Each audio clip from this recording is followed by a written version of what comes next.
Hello বন্ধুরা, শুভ সকাল। কেমন আছো তোমরা সবাই? আশা করছি ভালো আছো, সুস্থ আছো। আমিও কিন্তু বেশ ভালো আছি। আমি কাজল, আর কাজল অঙ্কিতা লাইফস্টাইল ব্লগে তোমাদের জানাই সবাইকে ওয়েলকাম আর অনেক অনেক ভালোবাসা। তোমাদের সাথে কিন্তু অনেক দিন পর আবার একটা ভিডিও ছাড়লাম। আশা করি আজকে ভিডিওটি আপনাদের ভালো লাগবে। আর যদি ভালো লাগে অবশ্যই কিন্তু প্রথম থেকে শেষ পর্যন্ত দেখার অনুরোধ রইল। আর কেন এতদিন পর ভিডিওটা ছাড়লাম অবশ্যই ভিডিও শেষে তোমাদেরকে বলবো, তোমরা দেখতে থাকো, ভালো লাগবে। তো দেখতেই পাচ্ছ সকালে কিন্তু উঠেছি। সকালে উঠে কিন্তু সকালে টিফিনটা একটু করেছিলাম। সকালে টিফিন করে সবাইকে মানে খেতে দিয়ে দিয়েছি। খাওয়া হয়েও গেছে, আমি খাইনি, আমি ভাবলাম একটু পরেই খাবো, যেহেতু আমি চা খেয়েছিলাম এই জন্য আর কি খেলাম না। আর অনেক সকালে উঠেছিলাম, ভেবেছিলাম আজকে ব্লগটা আর করবো না, কিন্তু ভাবলাম কি যে অনেক দিন করা হয়নি, তাই ভাবলাম যে চলো আজ তোমাদের সাথে আজকে থেকে ব্লগটা শুরু করি। সত্যি কথা বলতে প্রায় 1 মাস পরে বলতে পারো যে ব্লগটা ছেড়েছি। দীঘার যে গিয়েছিলাম দীঘায়, সেই দুটো ব্লগে শুধু ছেড়েছি, তারপর আর কোনো ব্লগ ছাড়া হয়নি। সত্যি কথা বলতে ব্লগ না ছাড়ার কারণটা হচ্ছে এত মানে কি বলবো, ভিডিও ছাড়তে ইচ্ছে করে না জানো তো।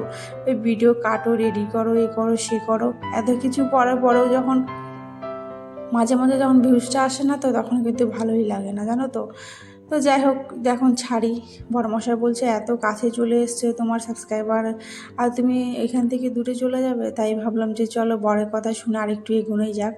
তাই দেখো আবার শুরু করলাম। ভেবেছিলাম শুধু শর্ট ভিডিওই দেবো, লং ভিডিও কোনো তোমাদের সাথে শেয়ার করবো না, কারণ সময় পাচ্ছি না এই জন্য। আর চলো, আর তোমরা কে কোথা থেকে এই ভিডিওগুলো দেখছো অবশ্যই কমেন্টে জানিও। আর বলেছিলাম যে সমস্যা একটু চলছে, তবে সমস্যার সমস্ত কিছু ক্লিয়ার হয়ে গেছে। তো কী বলতো, মানে ঘরের কথা না না বলাই বেশি ভালো। তো যাই হোক, তবে এখন সমস্ত কিছু ঠিক আছে গো। তো যাই হোক, তবে অন্য একদিন অবশ্যই তোমাদেরকে বলবো, ঠিক আছে? তো চলো, ওইদিকে বিছানা আমার কিন্তু গোছানো কমপ্লিট। আর এখন দেখতেই পাচ্ছ ঘর গোছানোর পর সত্যি কথা বলতে একটা অন্যরকমই একটু মানে ভালো লাগে। ঘর যেমনই হোক, ভাঙা হোক, চোরা হোক, টিনের হোক, পাকা বাড়ি হোক, মাটির বাড়ি হোক, কিন্তু গুছিয়ে তুমি যদি রাখতে জানো না, ভীষণ ভালো লাগে দেখতে।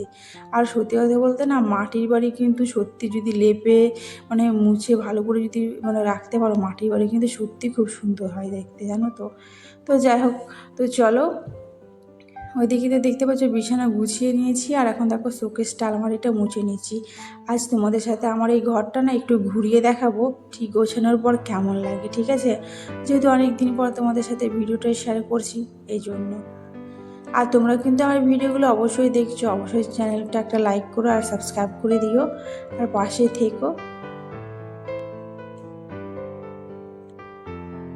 আর সকাল সকাল যেহেতু উঠেছি, সকালের কাজ কিন্তু অনেকটাই কমপ্লিট হয়ে গেছে বলতে পারো।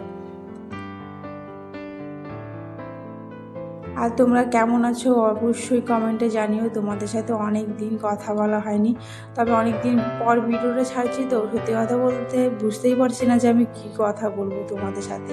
তো যাই হোক, চলো, ওইদিকে তো আমি মুছেই নিয়েছি ঘরটাকে, মানে শোকেসগুলো।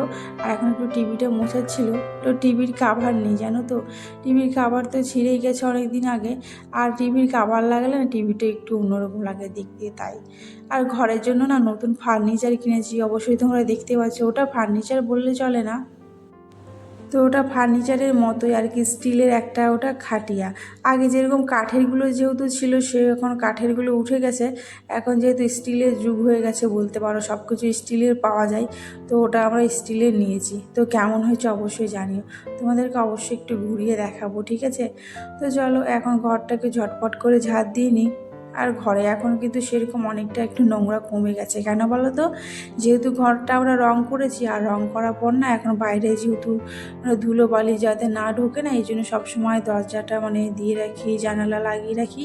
আর পর্দা তো অবশ্যই থাকে, এই জন্য কিন্তু ঘরটা কিন্তু সেরকম আর নোংরা হয় না। আর এই ঘরে না কাচের একটা জানালা লাগিয়েছি, ও ঘরে তো কাঠের জানালা লাগানো ছিল, আর বাদ বাকি যা রয়েছে সব কাচের লাগিয়ে নিয়েছি। এই জন্য কিন্তু ঘরে কিন্তু সেরকম আর একটু নোংরা হয় না। তবুও কিন্তু আমি খাটগুলো মুছে নিই। আর খাটগুলো কী বলো তো, আমি না সপ্তাহে ওই ধরো 2 দিন করে মুছি, কিংবা মাঝে মাঝে 1 সপ্তাহ পরও মুছি। এখন সেরকম আর নোংরা হয় না, এই জন্য আর মুছি না। আর এই দেখো সিঁড়িটার অবস্থা দেখতে পাচ্ছ, সিঁড়িটা কিন্তু আমি রোজই মুছি, তবুও যেন দেখো কেমন নোংরা হয়ে রয়েছে। কারণটা কী বলো তো, এখান দিয়ে সবসময় ওঠা হয় তো, এই জন্যে মনে হয় নোংরা হয়ে গেছে। তো কী আর করা যাবে বলো, মুছতেই আছি অবশ্যই। মুছতে থাকলে সত্যিই পরিষ্কার হয়ে যাবে। আর এই ঘরটা যেহেতু আমাদের আগে তো প্লাস্টার করা ছিল না, এখন প্লাস্টার করা হওয়ার পরে এখন কিন্তু মুছতে মুছতে এই ঘরটাও ঠিক হয়ে গেছে। ওই যে বললাম না, একটা খাটিয়া কিনেছি, এই দেখো বেশ অনেকটা বড় করে কিনেছি, যাতে এখানে 2-3 জনে হামেশাই বসা যায়। আবার একজনের কিন্তু না ঘুমানোও যায় এখানে, জানো তো, এই জন্যেই কেনা হয়েছে। আর বাইরেটা যেহেতু ফাঁকাই থাকে সবসময়, এই জন্য ভেবেছি একটু বড় দেখে থাকলে এখানে সবাই মানে বসে আরাম করে গল্পও করা যাবে। আর গরমকাল বুঝতেই পারছো, এই জন্যেই কিন্তু এটা নেওয়া হয়েছে। আর ওটার একটা কী বলো তো, ওটা না মানে ভাঁজ করে আবার মানে রাখাও যায়। তোমাদেরকে এখন আর দেখাতে পারছি না ওটা, ওটা যদি কখনো খুলি তখন অবশ্যই তোমাদেরকে দেখাবো। আমার কিন্তু ঘর ঝাড় দেওয়া কমপ্লিট হয়ে গেছে, আর ঘরটা ঝাড় দেওয়ার পর পরিষ্কার করে নিয়েছি। তো চলো তোমাদেরকে দেখাই যে ঘরটা পরিষ্কার করার পর ঠিক কেমন লাগছে। তো এটা দেখতেই পাচ্ছ, বাইরে কিন্তু আমরা দেখো পর্দা দিয়েছি। পর্দা দেওয়ার কারণে কিন্তু ধুলো কিন্তু যাতে না ঢুকে, আর গরমকালে তো ধুলোবালি উড়ে ঢুকবে, এই জন্য কিন্তু পর্দাটা দেওয়া হয়েছে। আর বড়মশাই কিন্তু নিজেই দিয়েছে। তো চলো তোমাদেরকে দেখাই আমার এই ছোট্ট ঘরটাকে। ছোট ঘর বলবো না, আমার কাছে কিন্তু অনেকটা বড় ঘরটা। তো এখানে ঢুকতে প্রথমে তো দেখতেই পেলে একটা গেট, আর এই পাশে তো হচ্ছে বাথরুম করা হবে, তবে বাথরুমটা এখনও করা হয়নি, এইরকমই এখনও রাখা হয়েছে, জিনিসপত্র রাখা রয়েছে এর ভেতরে, তাই আর তোমাদেরকে দেখালাম না। ওটা এখন করবো না, এখন 2-3 বছর পরেই করা হবে। যেহেতু বাথরুম রয়েছে তাই ভেবেছি ঘরেরটা এখন আপাতত থাক। আর এখানে একটা টেবিল রয়েছে, একটা চেয়ার রয়েছে, আর এই যে বললাম না কিনেছি, এখানে এটা কিন্তু ভাঁজ করে রাখা যায়, আবার ভাঁজ করে তোলাও যায়, তবে এখানে এরকমই রয়েছে। আর এই পাশে তো এলোমেলো, তাই আর তোমাদেরকে দেখালাম না। আর এটা হচ্ছে মানে ঠাকুর ঘর, আবার শোবার ঘর দুটোই, তবে ঠাকুর ঘর তো করা হয়নি, তাই কিন্তু ঠাকুরটা ওখানেই রাখা রয়েছে। যেহেতু ওখানে আলমারি করার প্ল্যান ছিল, তো ওটাকেই কেটেই তো ঠাকুর রাখার জায়গা করা হয়েছে। তো শাশুড়ি মা না ঘরে শুয়ে আছেন, এই জন্য আর তোমাদেরকে না দেখালাম না। আর এই পাশে হচ্ছে, ওই পাশে তো ড্রয়িং রুম ছিল, আর এই পাশে হচ্ছে ডাইনিং রুম। তো ডাইনিং টেবিল তো নেই, তো শুধু ফাঁকাই রয়েছে। আর এখানে তো টিভি ছিল। আর এই দেখো, এটা হচ্ছে আমার ঘর বলতে পারো, আমার ঘর আর আমার মেয়ের আর আমার বরের, আমাদের 3 জনেরই ঘর বলতে পারো। তো চলো তোমাদেরকে এই ঘরটা তোমরা আগেও দেখেছো, তবুও তোমাদেরকে আরেকবার আমি ঘুরিয়ে দেখালাম। তো এই ঘরে আমার তেমন কিছু নেই, শুধু ওই 3টে জিনিস রয়েছে, এই 3টে জিনিস ছাড়া আর কিচ্ছু নেই ঘরে বলতে পারো। তবে সত্যি কথা বলতে এই ঘরটা সত্যি ভীষণ ভালো লাগে আমার, জানো তো। ওই রুমটা একটু ছোট, কিন্তু এই রুমটা অনেকটা বড়। এখানে একটা খাট রয়েছে, একটা আলমারি আর শোকেস, তো এটা আমার বিয়েতেই দেওয়া হয়েছিল। আর কিছুই নেই এই ঘরে, জাস্ট এইটুকুই। তবুও যেন ঘরটা মনে হয় অনেক কিছু রয়েছে। আর মানে গরমকালের জন্য একটা রয়েছে হচ্ছে পাখা, ব্যাস এইটুকুই সিম্পল ঘর। তো তোমাদের কেমন লাগলো অবশ্যই কমেন্টে জানিও আমার এই ঘরটাকে।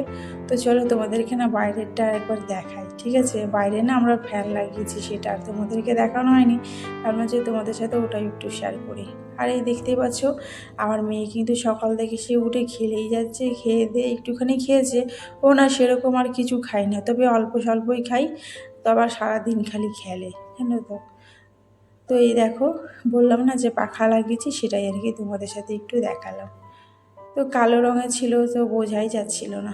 তো যাই হোক, চলো কেমন লাগলো অবশ্যই কিন্তু কমেন্টে জানিও। আর তোমাদেরকে তো বলেইছিলাম যে আমি সকালবেলায় রুটি করেছিলাম, আর বড়মশাই যেহেতু বলেছিল একটু ভাতও খাবে, তাই বড়ের জন্য আবার একটু ভাত করেছিলাম। আর চলো তোমাদেরকে কী কী রান্না করেছি দেখাই।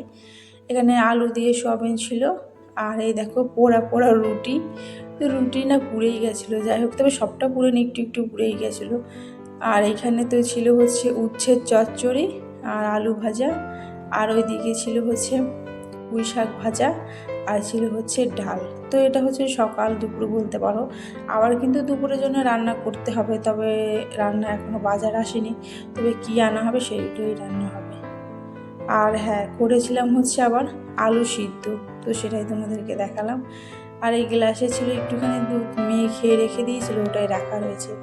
আর এখন তো বুঝতেই পারছো আমি সমস্ত কিছু রান্না কিন্তু ইন্ডাকশানেই করছি, কারণটা তোমরা নিশ্চয়ই জানো, এখন গ্যাসের মানে ভীষণ প্রবলেম হচ্ছে, এই জন্যই আর কি গ্যাস আমাদের বুকিং হচ্ছে না, জানো তো। আমরা হচ্ছে মানে ভীষণ বিপদে পড়ে গেছি, কেন বলো তো। আমাদের যে গ্যাসটা ছিল আমরা 1 মাসেই হচ্ছে 2টো গ্যাস বুকিং করেছি, এই জন্যেই কিন্তু আর গ্যাস বুকিং হচ্ছে না আমাদের। কারণ আমাদের পাড়ায় একটা মেয়ের বিয়ে ছিল, ওনারা আমাদের কাছ থেকে গ্যাস চেয়েছিল, তো দিয়েছিলাম গ্যাসটাকে বুকিং করে। ব্যাস, এবার আমাদের গ্যাস প্রায় শেষের দিকে। আমরা না এখন গ্যাস কোথায় পাবো সেটাই ভাবছি। আমাদের এই 26 তারিখটা না আসলে পর আবার গ্যাসটা বুকিং করা হবে না, বলেছে 1 মাস পরেই বুকিং হবে। তো যাই হোক, যা হয় ভালোর জন্য হয়, যা হয় খারাপের জন্য হয়। তবে যাই হোক, আমাদের কাজে লাগেনি তো কী হয়েছে, ওর যেহেতু বিয়ে ছিল, অন্য কারোর তো কাজে লেগেছে, তাই না বলো? তো যাই হোক, চলো ওদিকে তো দেখতেই পাচ্ছ ঘরের সমস্ত কাজ কমপ্লিট করে এখন দেখো স্নান টান করে নিয়েছি। আর জামা প্যান্ট ছিল সেগুলো কিন্তু ছাদে মেলে চলে এসেছি। আর এখন দেখো আমি একটু ফ্রেশ হয়ে একটু রেডি হয়ে নিলাম। তারপরে খাওয়া দাওয়া করে নিয়েছিলাম। খাওয়া দাওয়া করার পর এই দেখো মেয়েকে দিতে যাচ্ছে হচ্ছে পড়তে। আর মেয়েকে না এই 2-3 দিন হয়েছে ওকে পড়তে দিয়েছি, টিউশনে দিয়েছি, তাই কিন্তু ওকে কিন্তু নিয়ে যাচ্ছে হচ্ছে টিউশনে। আর ও হচ্ছে এই জামাটা পরবে। আর এই যে দেখতে পাচ্ছ কত বড় প্যান্ট পরেছে গরমের মধ্যে। বলছি যে পড়তে বারণ করলাম তবুও পরবে। তো যাই হোক, ভালো ঠিক আছে, ও যখন শুনতে চাইছে না, তাই ওকে দেখো একটা ফুল প্যান্ট পরিয়েছি আর জামা পরিয়ে ওকে নিয়ে যাচ্ছি হচ্ছে টিউশনে। ওকে দিয়ে এসেই কিন্তু আবার আমাকে রান্না করতে হবে, জানো তো। আর এটা হচ্ছে আমার জায়ের মেয়ে, তো ও যেতে চাইছিল, তাই ওকেও নিয়ে যাচ্ছি। তো আমাদের বাড়ির পাশেই পড়ে, বেশি দূরে না। তবে ওকে স্কুলে এখনও ভর্তি করা হয়নি, তবে শুধু এখন টিউশনেই দেওয়া হয় ওকে, তাই ও টিউশনে দিয়ে আসবো। তো ওকে দিয়ে চলে এসেছি। এসে দেখো বসিয়ে দিয়েছি হচ্ছে ভাত। বড়মশাই বলেছে একটু খাবে ভাত, তাই কিন্তু ভাতটাই বসিয়ে দিয়েছিলাম। আর সকালে যে তখন ভাতটা ছিল না, ওটা আমি খেয়েছিলাম, এই জন্য কিন্তু এখন বরের জন্য করে দিলাম। তো শ্বশুরমশাই শাশুড়িমা সবার কিন্তু খাওয়া হয়েই গেছে। আর এখন যেহেতু গরম গরম করবো, তাই সবাই এখন গরম গরমই খাবো। আর এর সাথে করেছিলাম হচ্ছে কলা সিদ্ধ। তো দেখতে পাচ্ছ, আর এই কলা সিদ্ধ কিন্তু শাশুড়ি মায়ের জন্য, আমার জন্য না কিন্তু। আমাদের জন্য তো আবার রান্না করব। তো বন্ধুরা, তোমরা কে কোথা থেকে ভিডিওগুলো দেখছো অবশ্যই কমেন্টে জানিও। আর যদি ভালো লাগে অবশ্যই কিন্তু আমার চ্যানেলটাকে লাইক করে সাবস্ক্রাইব করে দিও, আর আমার পাশে থেকো। তো আজকে ভিডিওটা কেমন লাগলো জানিও। তো আজকে ভিডিওটা বেশি বড় করলাম না, আজকের মতো এইটুকুই। টাটা সবাইকে।